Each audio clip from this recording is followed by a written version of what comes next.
Diabetes అందరికీ తెలిసిన విషయమే. 170 మందికి ఖచ్చితంగా ఉంటుంది. సో ఈ డయాబెటిస్ని ఎలా కంట్రోల్ చేసుకోవాలి, డయాబెటిస్ రాకుండా ఏం చేయాలి, డీటెయిల్గా చెప్పడానికి మనతో పాటు ఉన్నారు బిఏ వెంకటస్వామి గారు, ఆయుర్వేదం డాక్టర్. తనని అడిగి డీటెయిల్గా తెలుసుకున్నారు. నమస్తే. నమస్కారం గురుగారు, మనకి కంప్లీట్గా మనకి చూస్తూ ఉంటే డయాబెటిస్ ఎక్కువైపోతుంది. అసలు ఈ చక్కెర వ్యాధి మనకి ఎలా వస్తుందంటారు?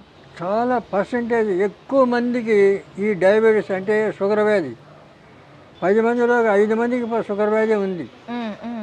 కాకపోతే ఇది ఎందుకు వస్తుంది అంటే తినే ఆహారాల వల్ల, తర్వాత మనం చేసే పనుల వల్ల. పనులు అంటే ఇప్పుడు ఒక లిమిట్ లేకుండా మేలుకోవడం, నిద్రపోవడం ఇలాంటివి కూడా లేవు కదా. అవును. ఇప్పుడు సాఫ్ట్వేర్లు రాత్రిపూట అంతా పని చేస్తుంటారు. అలాగని వీళ్ళు క్రమశిక్షణ లేదు. ఆహారం కూడా అలాగే. ఇప్పుడు పొద్దున, మధ్యాహ్నం, సాయంత్రం ఇట్లా 3 పూటలు తినడానికి అవకాశం ఉంది. ఆయుర్వేదం చెప్తుంది 2 పూటలు భోజనం, 1 పూట ఏదైనా పలహారం తీసుకోమంటారు. అయితే ఇప్పుడు ఏం చేస్తున్నారు, ఎప్పుడో 4 గంటలకు, 5 గంటలకు, తెల్లవారుజాము 2 గంటలకు ఇట్లా తింటుంటారు. అవును. ఎందుకు? వాళ్ళకి టైం లేక వాళ్ళు చేసే పని అటువంటిది. ఈ అవస్థల వల్ల తర్వాత నిద్రలేమి, ఈ విషయాల వల్ల ఈ ఆరోగ్యం చెడిపోయి దానివల్ల షుగర్ వస్తుంది. షుగర్ చాలామందికి ఎందుకు వస్తుందంటే ఇప్పుడు పూర్వ రోజుల్లో ఇటువంటి రోగాలు ఏమీ లేవు. ఇప్పుడు చాలామందికి షుగరు, వెయిట్ లాస్, వెయిట్ పెరగడం అంటే చాలామందికి కడుపు పెద్దగా పెరిగిపోతుంది, మనిషి వీక్ అయిపోతున్నారు. అవును. ఈ తాగుడు వల్లనే మనిషి వికారంగా తయారవుతున్నాడు. అసలు ఉన్న మనిషి ఉన్న పర్సనాలిటీ కూడా లేదు, అంత వరస్ట్గా తయారవుతున్నారు.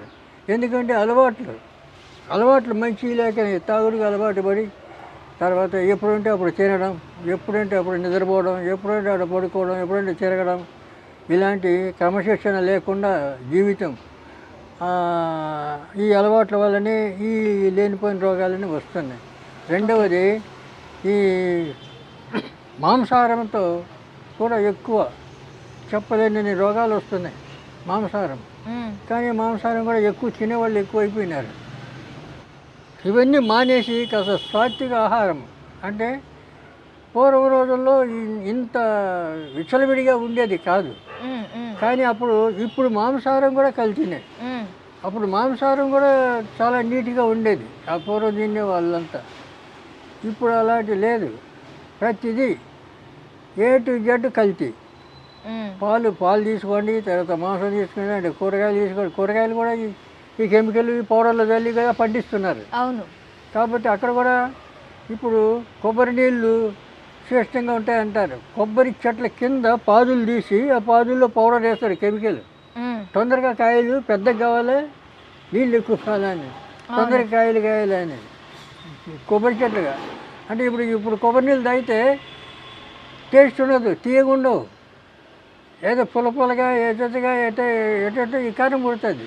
అవును. అందుకే కొబ్బరి నీళ్ళు ఇటువంటి మేమేం తాగం, ఏం ముట్టుకోము. డయాబెటిస్ ఉన్నవాళ్ళు, షుగర్ వ్యాధి ఉన్నవాళ్ళు ఏం చేయాలి అంటారు? అంటే ఇవన్నీ మార్చుకోవాలి, అలవాట్లు అన్నీ మార్చుకోవాలి.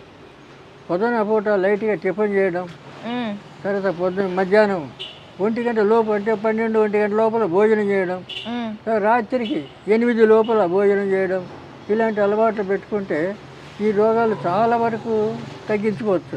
అవును. అది రోగాలు ఉన్నవారు ఏం చేయాలంటారు? ఇప్పుడు డయాబెటీస్ ఉన్నవాళ్ళు ఏమైనా మందులు వాడితే బాగుంటుంది? మందులు వాడితే తగ్గిపోతుంది. ఇప్పుడు ఆయుర్వేదంలో తగ్గని రోగం అంటూ లేదు. ఓకే.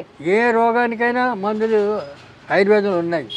రెండోది ఆయుర్వేదాన్ని సిద్ధనాగార్జునుడు చెప్తాడు, పాదరసాన్ని ఒక గుళిక చేసి ఆ గుళికని తయారు చేసి తింటే అది 1 సంవత్సరం పాటు వాడితే ఆ చంద్రార్కము నువ్వు ఉంటావంటాడు. అంటే సూర్యచంద్రులు ఉన్నంత వరకు ఉంటావంటాడు.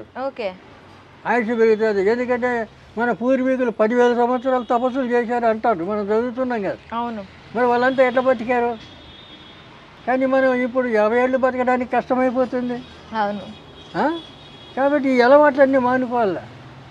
అలవాట్లన్నీ మాని కాస్త సింప్లిసిటీగా మనకు ఉన్న ఆహారం ఏదో ఉన్న దాంట్లోనే సాత్విక ఆహారం తీసుకుంటూ దాన్ని బట్టే మన వ్యవహారాలు పనులు ఇవన్నీ చేసుకుంటుంటే ఈ రోగాలు రావు. అందుకని ఆయుర్వేదంలో 2 నెలలు 3 నెలలు కంప్లీట్ కంట్రోల్ అయ్యేటట్టు మేము వైద్యం చేస్తాం, మందులు ఇస్తాం. మందు ఉంది, ప్రతిదానికి మందు ఉంది. ఆయుష్ ఉండాల. ఓకే. ఆయుష్ లేకపోతే ఎవరేం చేయలేరు. ఆయుర్వేదం ఏం చేయలేదు. ఆయుష్ లేనివాడికి అమృతం పోసినా లేవడు. అవును. ఆయుష్ అనేది ఉంటే, అందుకే మేము నాడీ పరీక్ష చేస్తాం, జాతకం చూస్తాం, జ్యోతిషం చూస్తాను నేను. చాలా పెద్ద నాయకులన్నీ రాశాను. పివి నరసింహరావు, ఎన్టీ రామారావు వీళ్ళ జాతకాలని రాశాను నేను. రాజీవ్ గాంధీ వీళ్ళ. ఓకే. 10 సంవత్సరాలు నేను జ్యోతిష పత్రిక నడిపాను. ఓకే. జాతక ఫలం అనే పత్రిక 10 సంవత్సరాలు, 73 నుంచి 83 వరకు. కాబట్టి ఈ జాతకాలన్నీ చూస్తే, ఈ జాతకాలు కూడా చూస్తాం మేము. పేషెంట్ వస్తే దీర్ఘ వ్యాధులు అంటే పక్షపాతం, క్యాన్సరు, ఈ షుగరు, ఈ ఒబేసిటీ, ఇవన్నీ దీర్ఘ వ్యాధులు. అంటే ఎప్పటికీ వదిలిపెట్టవు మనిషిని. అటువంటి వ్యాధులన్నిటికీ మేము ట్రీట్మెంట్ చేస్తాం. ఓకే. కానీ ఇవి రాకుండానే చూసుకోమంటాం మేము. ఇప్పుడు వచ్చిన తర్వాత బాధపడడం కాదు, రాకుండానే చూసుకోవాలి. ఇప్పుడు చాలామంది జనరేషన్ ఏమంటే, మేము మాలాంటి వాళ్ళు ఏమైనా చెప్తే వినే రకం కాదు. వినరు, వినిపించుకోరు. మీ కాలం వేరు, మా కాలం వేరు అంటారు. ఇప్పుడు ఇవాళ ఏం చెప్తే వాళ్ళకు కాలమే వేరు అంటారు.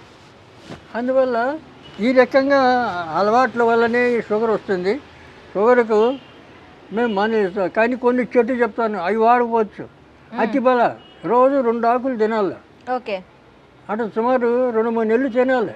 తింటే షుగర్ పోతుంది, ఈ ఒబిసిటీ పోతుంది, ఏ రోగం రాదు. కానీ అప్పుడు మళ్ళీ ఇవన్నీ తినకూడదు కదా. తినే ఆహారంలో కూడా జాగ్రత్త ఉండాలి, అది వాడాలి. అట్లనే దూసర చెట్టు అంటారు, దూసర తీగ, దాన్ని పాతాళ గరుడు అంటారు సంస్కృతిలో. ఆ ఆకు పౌడర్ చేసుకొని తినచ్చు, షుగర్ తగ్గిపోతుంది. తర్వాత ఇట్లాంటివి చాలా ఉన్నాయి మూలికలు, ఔషధీకులు. కానీ ఇవన్నీ తింటారా? వాళ్ళకి ఓర్పు ఎక్కడిది? ఓర్పు లేదు, టైం దొరకదు, తెచ్చుకోలేరు. ఎన్ని అవస్థలు కదా. అందుకని ఇంకా 2 నెలలు 3 నెలలకు మందులు ఇస్తాం, తగ్గిపోతుంది, కంట్రోల్ అయిపోతుంది. షుగర్ పూర్తిగా పోకూడదు. షుగర్ ఉంటేనే జీర్ణశక్తి పెరుగుతుంది, జీర్ణశక్తి అవుతుంది. షుగర్ అసలు లేకపోతే మనిషి పడిపోతాడు డమాలని. అందువల్ల షుగర్ కంట్రోల్లో ఉండాలి. ఓకే. అలాగే బీపీ, మాకు ఏ రోగం లేదు ఇప్పుడు, 80 ఏళ్ళు. కాస్త ఎందుకంటే ఏజ్ పెరిగిపోయింది కదా, అందువల్ల కాస్త నడవడం చేయడం కాస్త ఆయాసంగా ఉంటుంది తప్పితే మాకు రోగాలు ఏమి లేవు కదా. అందువల్ల జాగ్రత్తగా ఉంటే దానికి మందులు ఇస్తాం. ఈ చెట్లు మూలికలు, చాలా మూలికలు ఉన్నాయి, ఇట్లా వాడుకుంటే తగ్గిపోయేటి. ఆ మూలికలు కూడా మేము వాడుకోవచ్చు. ఓకే డాక్టర్ గారు, థ్యాంక్ యూ వెరీ మచ్.